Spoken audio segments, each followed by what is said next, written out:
जैसे ही आप वर्डप्रेस के एडमिन पैनल में एंटर करते हैं तो आपके सामने कुछ इस तरह का डैशबोर्ड आपको देखने को मिलता है। ये एक एडमिन इंटरफेस है जो कि पूरी वेबसाइट के कंट्रोल्स को अपने हाथ में रखता है और अपने वेबसाइट के कंटेंट्स को मैनेज करने की एबिलिटी रखता है। ये पूरा कंटेंट एडमिनिस्ट्रेटर इंटरफेस के तौर पर हम इसे प्रेजेंट करते हैं, इसे बताते हैं।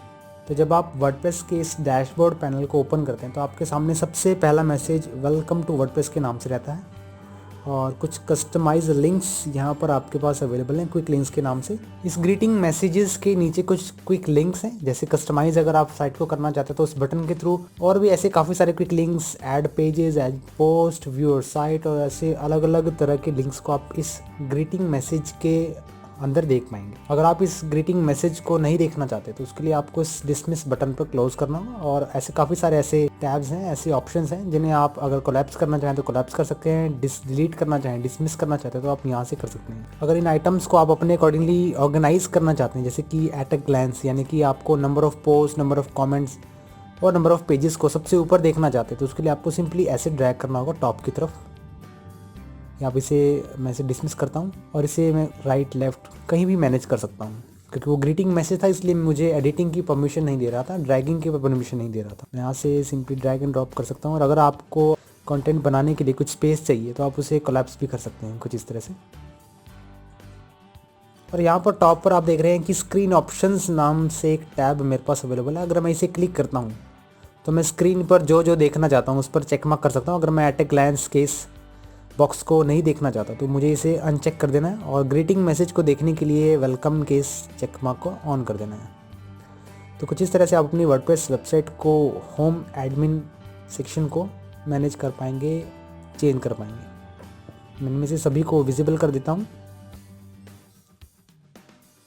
विजिबल करने के बाद स्क्रीन ऑप्शंस को जब मैं ऑफ करता हूँ तो इसके बिल्कुल राइट साइड में मेरे पास एक हेल्प का टैब भी अवेलेबल है। इस हेल्प टैब के अंदर मैं वर्डप्रेस रिलेटेड डॉक्यूमेंटेशंस, उसकी support related options, navigation related, layout related सभी डिटेल्स को बारी बारी से चेकआउट कर सकता हूँ, ताकि अगर मैं एक लाइन में उसकी डिस्क्रिप्शन जानना चाहूँ तो यहीं से मैं जान लूँ। एंड अब हम देखते हैं कि एडमिन पैनल कितनी सेक्शंस में डिवाइडेड है। ये हमारे पास पूरा का पूरा जो एडमिन इंटरफेस है, जिसे हम डैशबोर्ड कहते हैं, ये 3 सेक्शंस में डिवाइड होता है। सबसे पहला सेक्शन हमारे पास टूल बार का ऑप्शन होता है, वर्डप्रेस का टूल बार। ये टूल बार आप यहाँ पर देख रहे हैं, ये वाला। दूसरा सेक्शन है एडमिन मेन्यू, जहाँ से हम अपनी सभी मेन्यूज़ को देख सकते हैं। और तीसरा सेक्शन है मेरे पास एडमिन एरिया, जहाँ से मैं अपने कंटेंट को कस्टमाइज़ कर सकता हूँ विद क्विक लिंक्स एंड ऐसे काफ़ी सारे ऑप्शंस हैं। कोई भी अगर आप नया प्लगइन इंस्टॉल करते हैं तो उस नए प्लगइन रिलेटेड वेलकम टेक्स्ट या कुछ क्विक लिंक्स यहाँ पर हमें देखने को मिलते हैं। ऐसे डिसमिस करता हूँ, ओपन कर देता हूँ इसे मैं। इन तीनों सेक्शंस को हम बारी बारी से समझने वाले हैं और शुरुआत करते हैं एडमिन मेन्यू के इस सेक्शन से। एडमिन मेन्यू भी 3 सेक्शंस में डिवाइड होता है। सबसे पहला डैशबोर्ड सेक्शन, दूसरा कंटेंट सेक्शन एंड तीसरा साइट एडमिनिस्ट्रेटर सेक्शन, जिससे हम अपनी प्रॉपर साइट को बैकएंड से मैनेज कर सकते हैं। पहले सेक्शन में मैं डैशबोर्ड, यानी कि जितने भी मेरे अपडेट्स रहेंगे वेबसाइट रिलेटेड, होम टैब पे अगर मैं क्लिक करता हूँ, होम ऑप्शन पे क्लिक करता हूँ तो मैं इसी लिंक पर वापस पहुँचता हूँ, यानी कि ये मेरे पास होम पेज ओपन है। दूसरा सेक्शन मेरे पास अपडेट्स का, यानी कि मेरे पास आप यहाँ पर 3 एक नंबर भी देख रहे हैं, नंबरिंग देख रहे हैं कि मेरे पास डैशबोर्ड के 3 अपडेट्स पेंडिंग हैं। 3 अपडेट्स को आप यहाँ पर स्क्रीन पर देख पाएंगे। तो इस तरह से आपके पास वर्डप्रेस के अपडेट्स देखने को मिलते हैं, चाहे वह प्लगइन रिलेटेड अपडेट है, चाहे वो थीम रिलेटेड अपडेट है, या वर्डप्रेस रिलेटेड किसी भी तरह का अपडेट आप इस सेक्शन में देख पाएंगे। इसके बाद कंटेंट एरिया, कि मेरे पास अगर वेबसाइट में अगर मैं पोस्ट ऐड ऑन करना चाहता हूँ, मीडिया ऐड ऑन करना चाहता हूँ, पेजेस या कमेंट्स, तो मैं इस सेक्शन से मैनेज कर सकता हूँ। मेरे पास इन चारों कंटेंट मैनेजमेंट सिस्टम सेक्शन है। एंड हमारा लास्ट का जो सेक्शन है वो है साइट एडमिनिस्ट्रेटर सेक्शन। इस सेक्शन से मैं अपनी वेबसाइट की सेटिंग्स को एक्सेस कर पाऊँगा, फिर चाहे वो post related, pages related, backend में प्लगइन्स रिलेटेड या थीम रिलेटेड सेटिंग्स हो। आप यहाँ पर देख रहे हैं कि इस पूरे के पूरे मेन्यू में हमारे पास एक ऑप्शन के अंदर काफ़ी सारे ऑप्शंस अवेलेबल हैं जो कि प्रॉपरली कैटेगराइज किए गए हैं।